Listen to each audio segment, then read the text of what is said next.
Hey guys, last fan of the night. Last fan of the night. So Rick was telling me earlier that he'd never seen an iFan in person, and this one's been kicking around the garage for a while. It needed some TLC, but it wasn't unusable. This is very similar to the one that was in the museum. The difference is that this one has the correct flywheel and blade brackets and blades. The one that was in the museum, the flywheel and blade brackets were broken. I think one blade was missing, so I took them off of a different A&G. So they're brand correct, but they're not. It's the metal flywheel, and these normally use rubber flywheels. This one, these are all the original parts.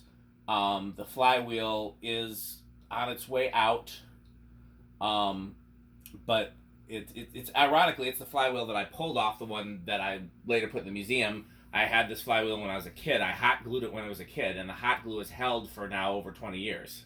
Yeah. So the question is, will it make it through because the flywheel that was actually on this one was even worse shape. And I have it somewhere. I was going to try epoxying it. I can't find it, though. It's somewhere. It's I ran it through the dishwasher, and I think it's in the kitchen or dining room somewhere. Okay. But these use... So we know these were made by A&G Machinery, which was a company out of New York.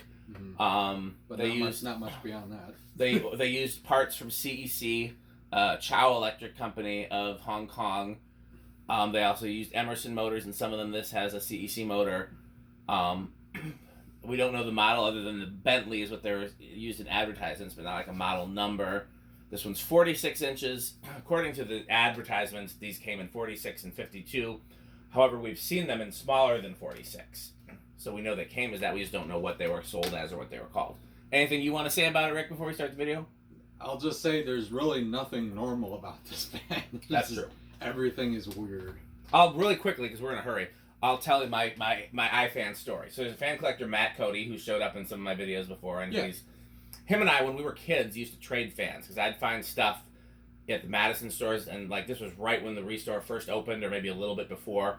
I'd find stuff at garage sales and thrift stores around here. He used to volunteer when he was a teenager at a place called the Reuse Center in Minneapolis, where he used to live. And we liked very different stuff. He liked Teletech Casablancas and Homesteads, and I liked industrials and cast motors and Emersons and things like that. So we would swap fans back and forth. And he found this in the, well, not this one, he found the one that's in the museum in the scrap at the Reuse Center. It was like a Restore before there were Restores.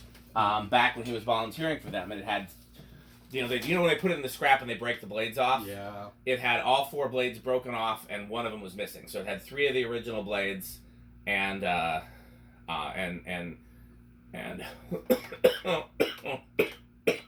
3 broken irons and 1 half iron. And he said, "Do you want it?" And I said, is that? And that was one of the later ones that had the remote control. Really? I didn't know. And the remote control ones also had the variable speed on the bottom. So you could either do remote or variable. I don't understand. I mean, I've never had one that worked, so I don't know how that worked. Yeah. But yeah, so as a teenager, I ripped all the electronics out, made it just variable speed, and made the switch on top. And that one that was like remote versus manual. I made that a reverse switch. Yeah, and put some Casablanca blades and brackets on it using only 1 screw because the hole spacing wasn't enough. Right. Hung it in my bedroom as a kid. And it's not that I loved it. It's that I never saw anything else like it. I never knew what it was supposed to look like. What finish was that one? Polish press. Oh, so just like identical to this again, except had it been fully original, it would have been identical to this, except it would not have had the pull chain because it was a remote. Oh, version. That's right. Yeah. Okay. Otherwise identical. Okay. And so as the years went on, I became obsessed with it, just in terms of what is it? What is it? And so ultimately now, I think if I could only have one fan in my collection, it would be one of these. Really? Because I don't know. There's a lot right at the top of the list, I'm sure. But I think if I had to pick, it'd probably be one of these. It's hard to say because there's 3 blade blenders right there. Yeah. I mean, Dayton Lasco, even though they suck, is pretty close to the top. Gold Line, Union Gold Line, Terra Island fans, Newtone Veranda Deluxe, all the things I'm known for liking. But I think if I had to narrow it down, I think if I had to pick a favorite. This is certainly one of probably the rarest things that I mean, I guess I would say ERSs are probably up there too, but I mean, in terms of ones you really like, this is probably the rarest thing. I mean, there's a limited number of these that I can tell you the thing that I really like that's the rarest. I haven't found one yet. Encon Royalty. What is that? It's a GE Vent Encon with the like Crompton Greaves motor, but GE Vents. Oh, okay. I'll show you pictures if you've never seen it. I have not seen. We'll have to see that later. I don't think a single collector has found them. I've only seen them in pictures. They only made like 9,000 of them or something like that. Wow. Some low number for an import. We had a tally on how many iFans have surfaced too at one time. I think the number's gone up a bit, but back in the days it was like less than 10 for a while, I thought. Yeah, I mean, I've had 4 if you're just counting the ones with the I-vents, not counting other A&G stuff. I've had 4 pass through my hands, 3 of which I currently have possession of. This one, the 2 in the bedroom. And then there was one probably in the museum. There's one. Well, I'm counting that in the 4. Oh, okay. Well, there's 2 in the there's 2 in the bedroom. There's this one. There's another I mean, several have surfaced on like Craigslist and Marketplace, but you know, in terms of like what happened to them, I've tried to buy everyone that I've seen. I know there's at least one other one owned by like again with the I-vents. Okay, so the 3 chrome ones. Yes. Those are still among collectors. I don't know who has them. I've tried to buy them from the guy I tried to buy them from the guy from the restaurant that was selling them, and then I tried to buy them from the collector that picked them up, and I didn't have any luck either way. Okay. Well, I'm glad someone got them. Someone got them. One's in the museum. I don't know what happened to the other 2. I don't think the collector that has them likes me very much, which is too bad because I would have, paid a lot of money for one of those, especially before. Especially chrome too, because that's even. Yes and no, because as much as I love chrome as a finish, there are very few places I could install it. Right, but isn't chrome probably even less common than brass? It is. I think more brass ones have shown up.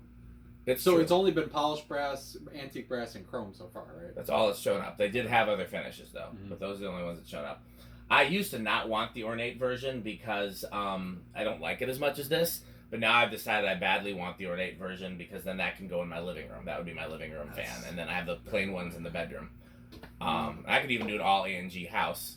Have some of their spinners around, have the chrome thing in the. That's kind of like I want to do an all SMC house someday. Yeah. But okay, we should make it. Okay, so it's just non-off pull chain. Non-off pull chain, variable speed. So it is set. I had it as slow as I could get it to start without. It's got a cast K55 type motor in there, which is the only one of those I've ever seen. Like the end bells are cast, and then there's like a cast casing around the stator.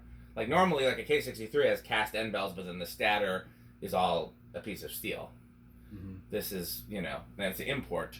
A very powerful motor. Yeah. So let's see. So 0.23 amps, 5 watts, and about not even a quarter of a power factor. You want to go ahead and so you want to say less than 50 or above 50?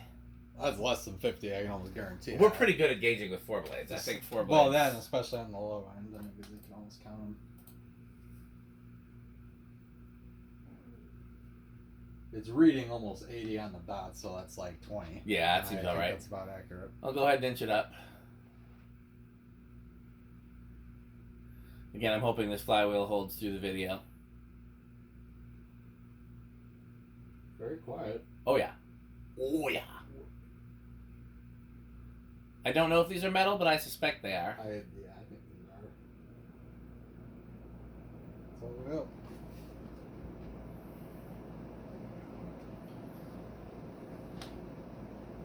You want above 200, below 200?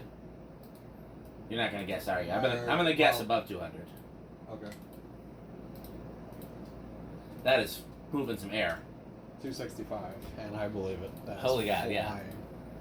I mean, especially for a bigger. I mean, I gotta know it's not quite 50. It's 46, but I mean, still that's. Yeah. And this one is not reversible. There is a place where a reverse switch would go, but there is no reverse switch there. So I don't know what happened with that. It's been done. It probably could. I forgot to. You know what?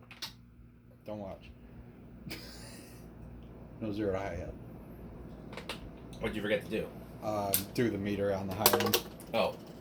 So 1.11 amp, 101, about 100 watts exactly, and 3/4 of power. 3/4 power factor seems pretty common for like real beefy split capacitor motors. Well, this is a solid state, but split capacitor motor. Oh. as opposed to a shaded pole motor. Oh, right. So there's a few different types of motors. Universal motor has brushes. That doesn't really apply in ceiling fans, unless it's a DC ceiling fan. Okay, now it's been new. Shaded pole has no capacitors. It has one coil unless there's taps, and the difference in magnetic forces comes from the shaded pole. Then there's a few different types of capacitor motors. Because again, a motor needs different magnetic fields in order to spin. Because if you just give it one magnetic field, it's just going to stick to one thing. You want to have opposing magnetic fields that push it in a circle. And so some motors have capacitor start, capacitor run. Some motors have a centrifugal switch that only engages like a start winding or a start capacitor or something like that. Then obviously if you have three-phase electricity, then you don't need a whole lot of extra stuff because you have different magnetic forces coming from the power supply. But the most common type of motor that's used in ceiling fans is a permanent split capacitor motor, which means the capacitor is always in the circuit. It's permanent. It's not just in the circuit for starting and then it's taken out the way that like a lot of garage door motors are. Good spin on this. Yeah, no kidding. The bearings, I did not do anything to the bearings at the moment, but I may have when I first got this, because again, this has been kicking around the garage a little bit, just waiting for us to put all the parts together and get, this rust off the screws, and I had to find the good flywheel, and, Just a lot of TLC kind of stuff. Yeah, so it's been kicking around the garage for a few months, and I may have oiled it when I first got it, because I know I had to take the switch housing off to take the broken flywheel off. I may have oiled it at that point, but I did not oil it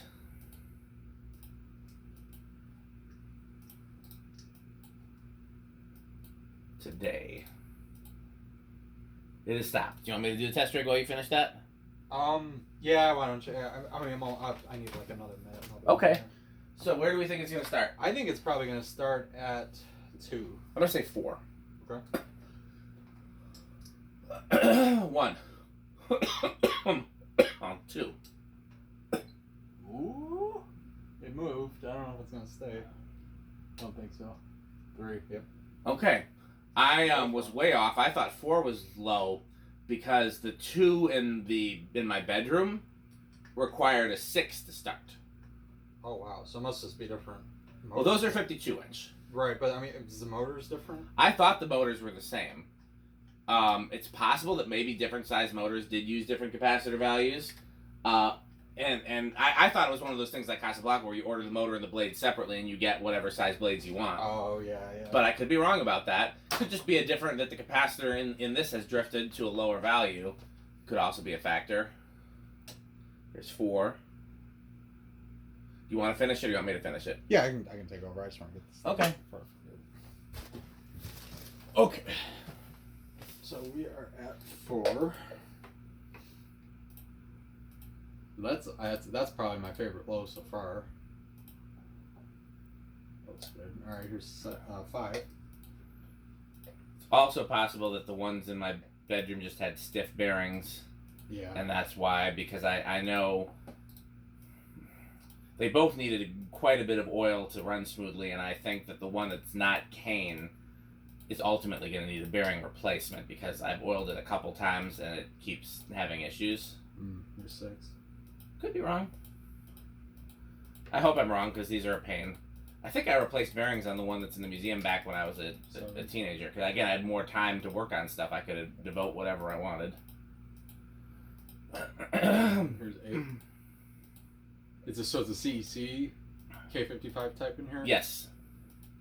And I would assume that CEC did all the castings because that sideband is definitively CEC. That definitely looks CEC. I would assume CEC did all the castings and then they assembled them here because some of them used Emerson K55 motors and they're not shipping those to Hong Kong. No. So K63 motors, excuse me, not. So I'm betting that they had CEC making the This is 10. doing all the castings. Here is 11.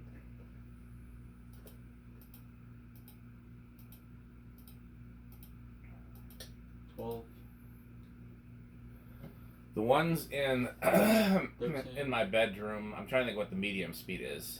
14. I want to say 15.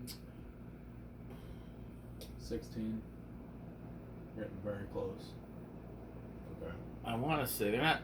I want to say maybe 6 and 8. This is 17, right on. Okay, so so it's a little bit higher yet. Okay, so 1.11 is on high. All right, so I gotta go ways. There's 18, 19, right on at 19, and 20 goes over. Yeah. Okay, so no 8, 12 points. It performs very much like a standard K63. Oh yeah, no, it definitely does. Like you can tell that they modeled this motor after a K63. In fact, I wouldn't be surprised if, George A&G or whatever his name was, just shipped Chow Electric Company a K63 and said duplicate this. Make this, Yeah. Okay, so we already did. There's no reason to do solid state again. No, right, so that is very much the same control. Okay, and then so I guess we're at 0 to high. 0 to high and Rick test. I'm gonna say big in rush. On that. I'll say small and rush. Interesting, no in rush. None. Okay, I did not see that coming. Okay, very nice. So you know what my preliminary question is to the Rick test is, right? What light kit to put on? Yes. Smart man. So here's the thing. So I honestly can't say I've ever seen an iFan with a light on it. Doesn't I mean I know they're light kit adaptable. There's clearly a nut on the a screw you could take out on the. I've seen 2 that had a light kit that was clearly an A&G product, and they were very weird light kits. Okay. Well, obviously that'd be my first choice. Is have You know those something Williamsburg fitters that have the big ball, like the big round ball in the middle? Yeah, I know what you're talking So, about. Those. Picture that ball, but instead it's just like a loop fitter, like a 4-arm loop fitter, and that ball is like the little switch housing thing. Mm-hmm. Like that's how their stock light kits were. Is they were like a round ball with arms coming out of them. That'd be kind of cool, actually. They were cool. I do think if I was to put a light on one of these, it would definitely need to be loop arm. Yeah, I agree. I think probably 4 loop arms would be better than 5, in my opinion. Yeah, I'd say 4 loop arms would definitely look fine on it. I don't think a single fitter. I don't think it's a single fitter fan. A round globe wouldn't look terrible. But a round globe doesn't look terrible on anything. That's what I mean. That's like that put it on anything kind of globe. But yeah, no, I would love if I had to do a light, I definitely would say whatever like OEM A&G. Well, I don't know if it's OEM, but whatever A&G would have offered with it for sure, because it's a weird fan would need a weird light. I agree, but the likelihood of finding that is so. Of the light kits that we could put our hands on, what would you put on it? I'd probably just do a 4 loop arm, honestly, with either. I think those amber Dan glasses would look pretty good on here. I mean, that's I feel like I planted this idea in Rick's head because that's more or less what I was thinking.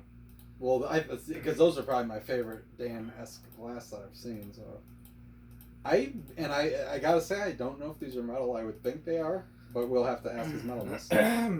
I have a suspicion that they are indeed metal, but again, we only have so much information as to what's metal and what's not metal.